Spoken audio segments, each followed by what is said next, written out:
여성을 위한 시사정보 프로그램 KBS 1라디오 정용실의 뉴스 브런치. 여러분의 의견을 기다립니다. 샵 9730으로 문자 보내주세요. 짧은 문자 50원, 긴 문자 100원이 부과됩니다.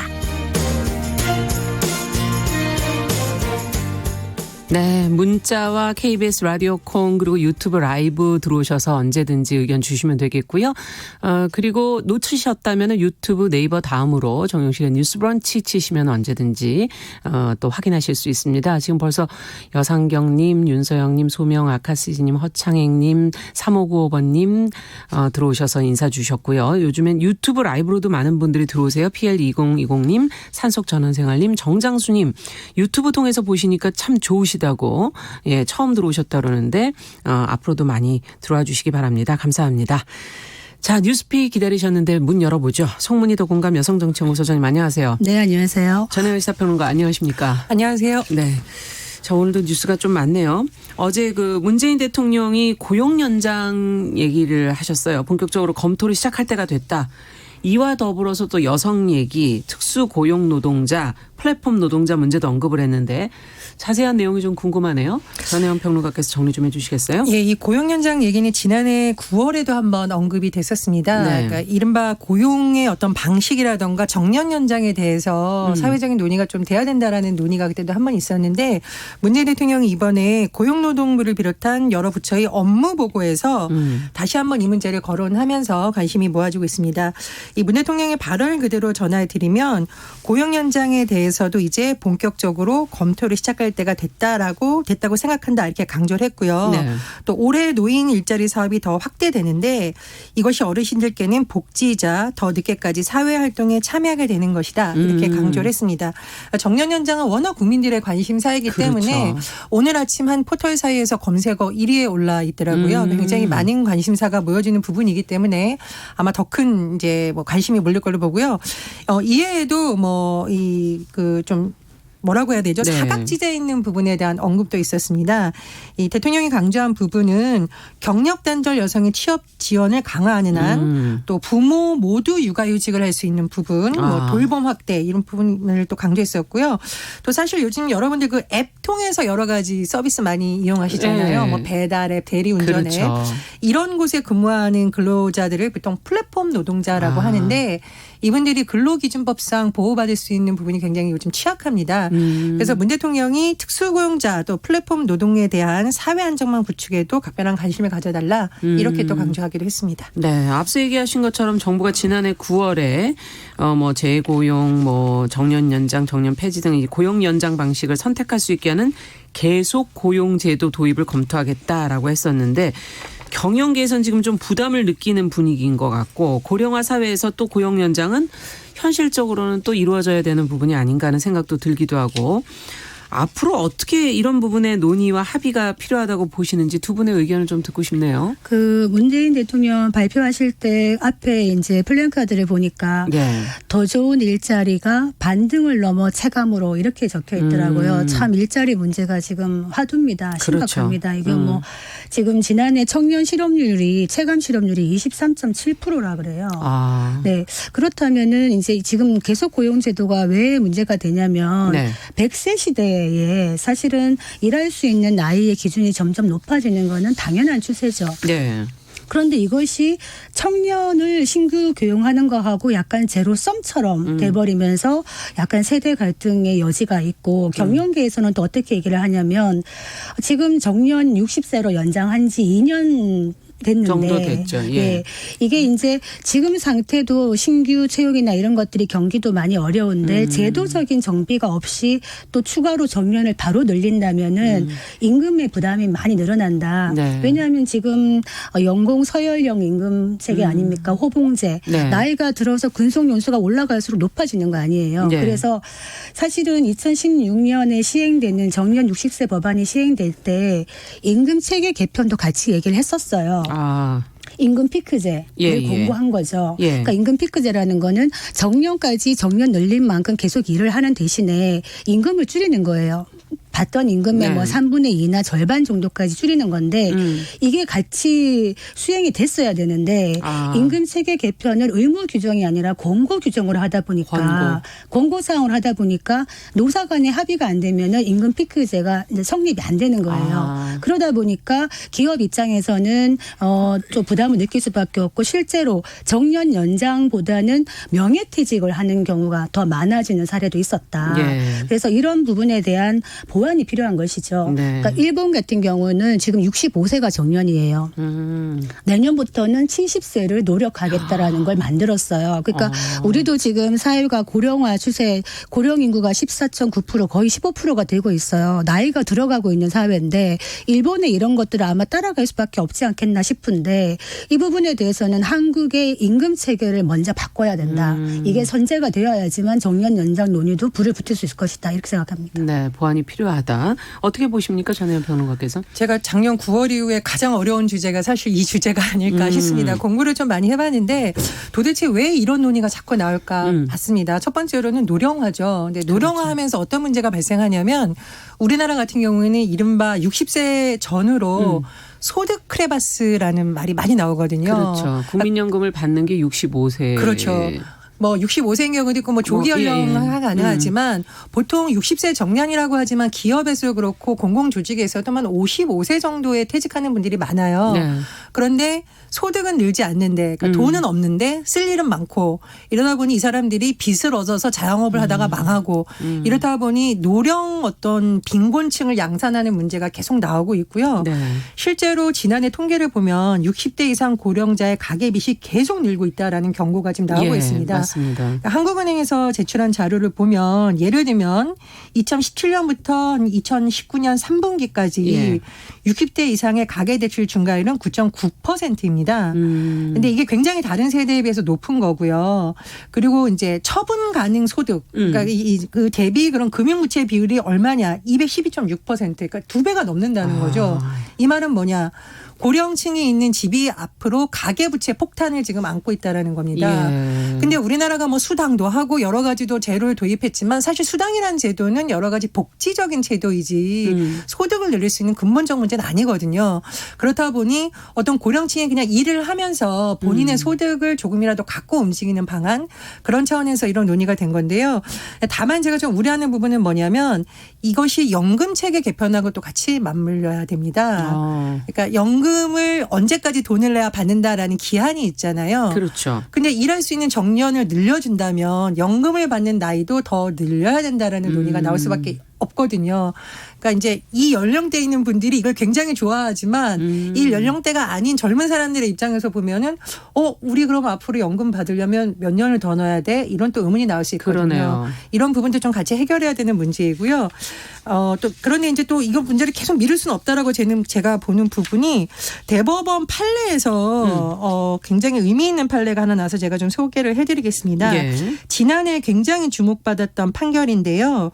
육체 노동이 가능한 가장 많은 나이의 기준이 몇 살이냐.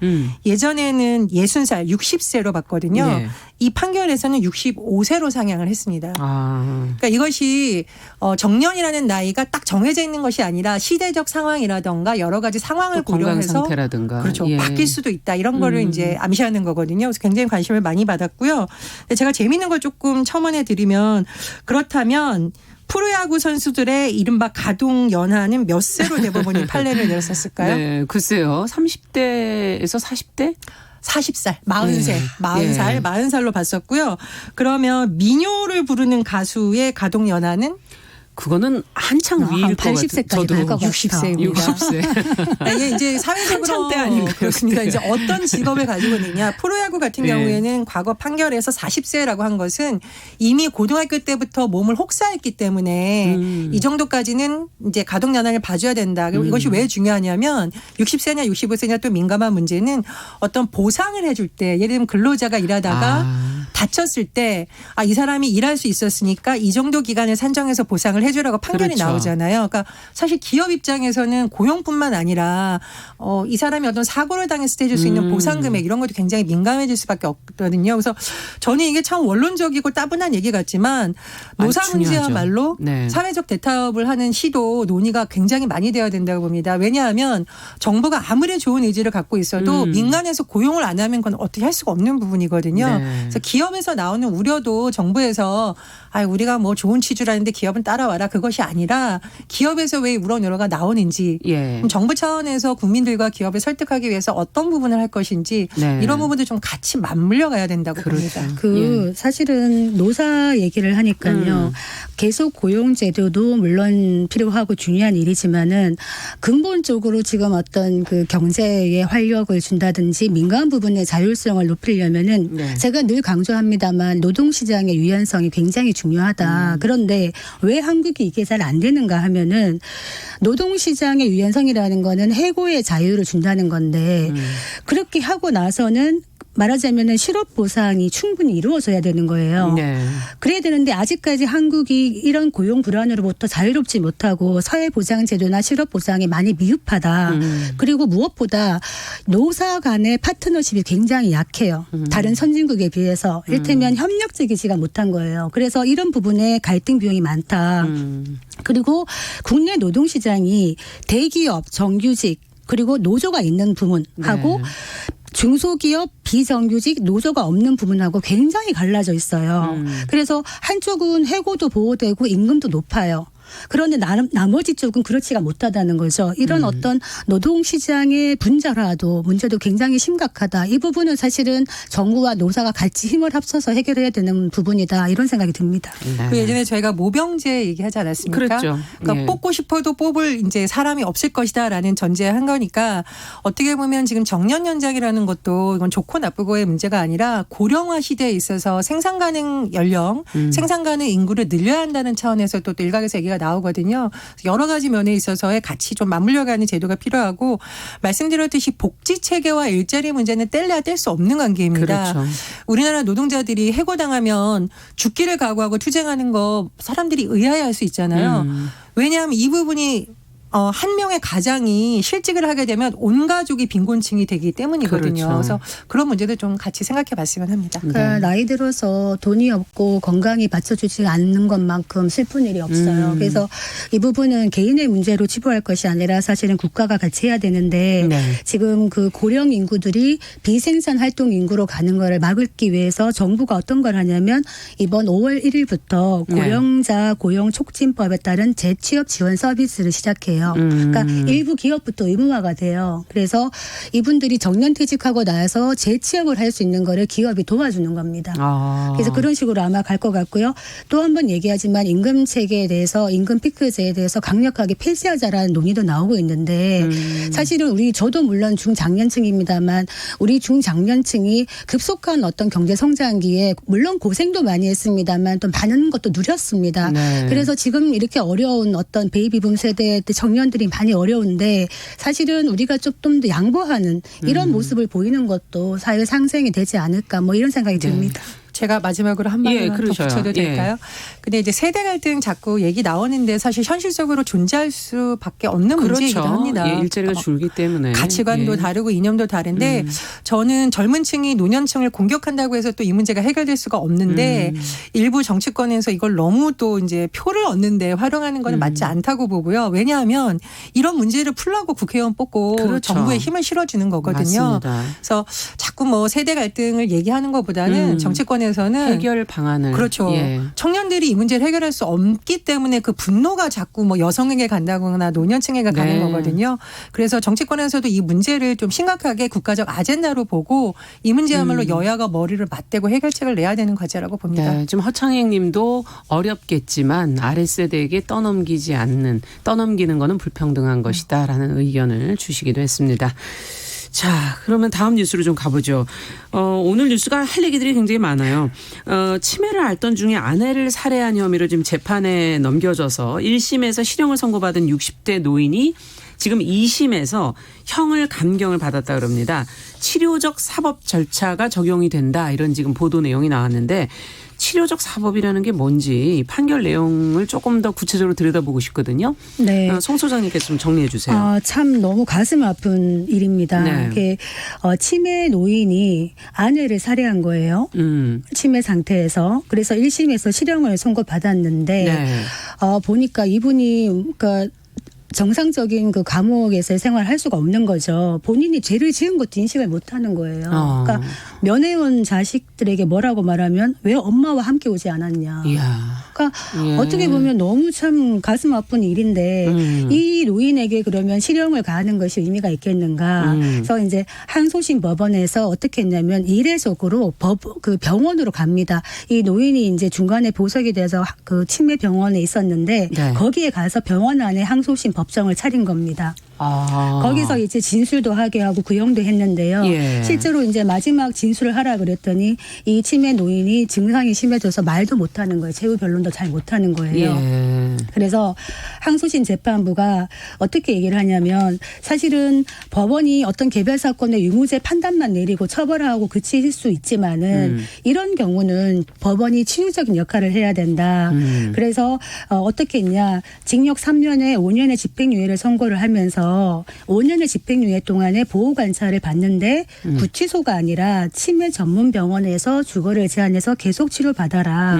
이렇게 얘기했습니다. 왜냐. 치료가 절대적으로 필요한 피고인에게 교정시설에서의 징역형을 집행하는 거는 어떤 정당하지 않다. 인간의 계속 치매가 더 존엄성. 빨라지고 돌봐줄 수가 없으니까요. 그리고 일단 예. 우리가 형벌을 가할 때 그 책임 능력이라는 게 있어요. 본인이 내가 죄를 졌다. 그리고 거기에 합당한 벌을 받는다는 인식 자체가 없는 거예요. 그렇죠. 이 치매라는 병이 있기 때문에. 예. 그래서 어떻게 보면은 우리나라는 아직 어떤 치료적인 사법, 치료병원 이런 게 없습니다만 이번에 법원에서 아주 이례적인 판결을 내리면서 한국에도 치료적 사법이 도입되어야 되지 않겠는가 이런 논의에 부르짖혔다고 보여집니다. 그렇군요. 근데 치료라는 것의 그 개념 또 대상 이런 것이 이제 어떻게 정해지느냐 상당히 중요하지 않을까 하는 그런 생각이 드는데 얼마 전에 또 이재용 삼성 부회장에 관련해서도 치료적 사법을 적용하느냐가 좀 논란이 됐었던 것 같거든요. 치료적 사법 적용에 대해서 두 분은 어떻게 생각을 하시는지 이제 이것의 적용을 앞으로 또 있을 수 있기 때문에 미리 좀 얘기를 해보는 게 중요할 것 같네요. 그러니까 치료적 사법이라고도 알고 이제 회복적 사법이라고도 표현할 하죠. 수 있습니까? 예, 예. 네. 이것이 도입된 이유가 예를 들어서 약물 중독이다. 그러면 이 사람을 계속 교도소에서 살게 한다고 과연 약물 중독이 치료될 수 있겠느냐죠. 죄는 죄지만. 네. 그래서 어떤 이런 사람들한테 대해서 치료를 하는 것이 어떤 사법의 목적이다. 치유, 뭐 화해, 갈등 조정, 통합 이런 부분이 많이 강조된 부분입니다. 이번 판결 같은 경우에는 이것이 가능했던 것이 네.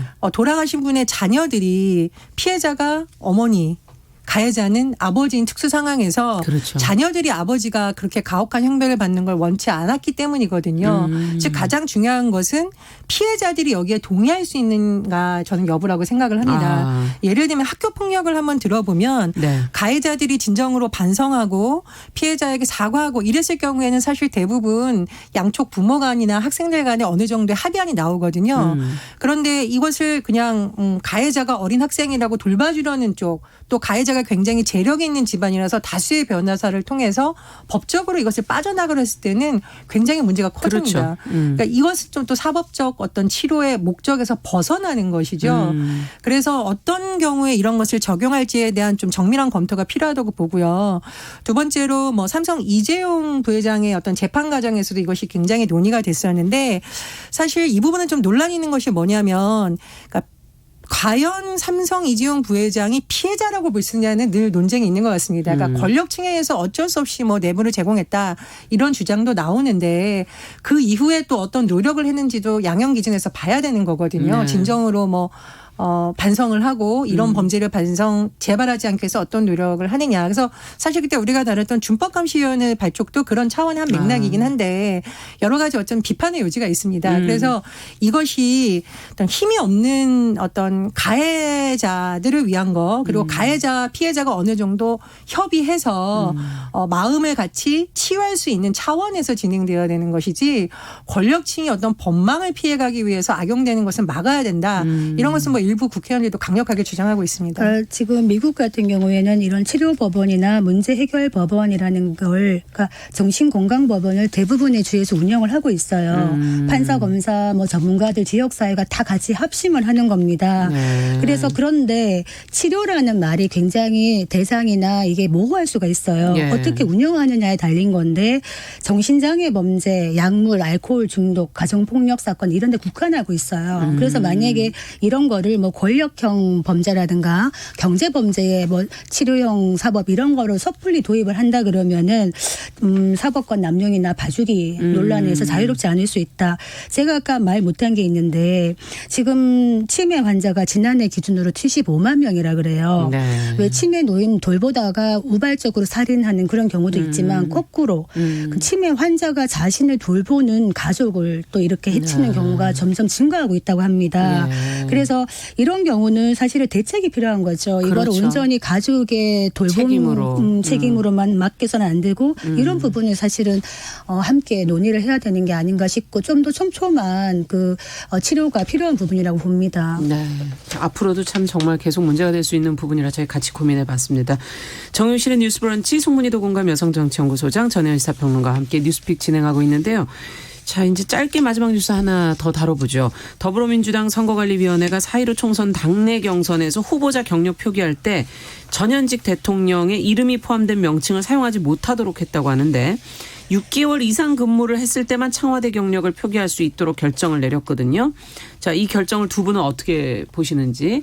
저는 잘한 결정이라고 봅니다. 네. 왜냐하면 예를 들어서 문재인 정부의 탄생을 위해서 수많은 사람들이 노력을 했고요. 예. 사실 그 캠프에 들어갔던 분들뿐만 아니라 뭐 많은 당직자들도 있었고 여러 가지 기여를 한 분들이 있을 거거든요.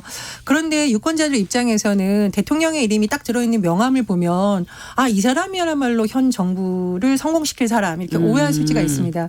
그렇다면은 청와대에서 근무하지 않았던 뭐 신인들도 있을 거고요. 그렇죠. 청와대에서 근무하지 않았지만 나름 국회에서 열심히 일했던 국회의원들도 있을 텐데 공정하지 않은 경기를 할 가능성이 있다는 거죠. 그래서 저는 공정성 차원에서라도 당의 선관위가 이런 결정을 내린 것으로 판단합니다. 네.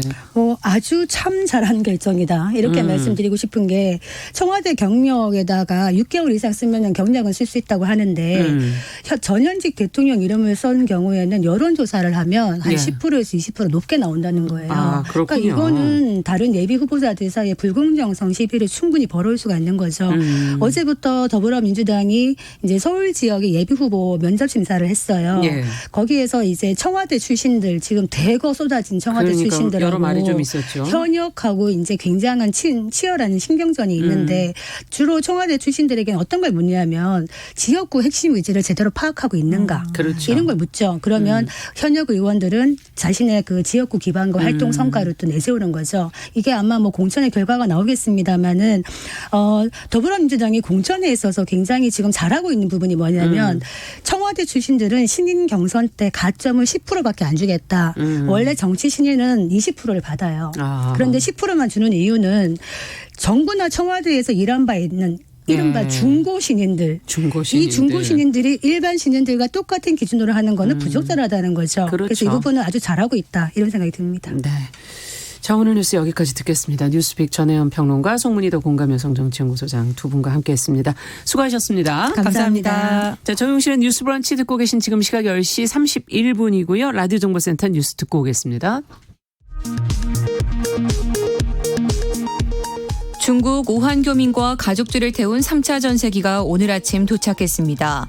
이들 가운데 성인 5명이 발열 등 신종 코로나 의심 증상을 보여 격리병동으로 이송됐습니다. 중국에서 신종 코로나 바이러스 감염증 확진 환자는 4만 4천 명을 넘어섰고 1,100명 이상이 숨졌습니다. 중국 전문가는 바이러스가 2월 중하순에 정점을 찍을 것으로 내다봤습니다. 일본에 정박 중인 크루즈선 다이아몬드 프린세스에서 신종 코로나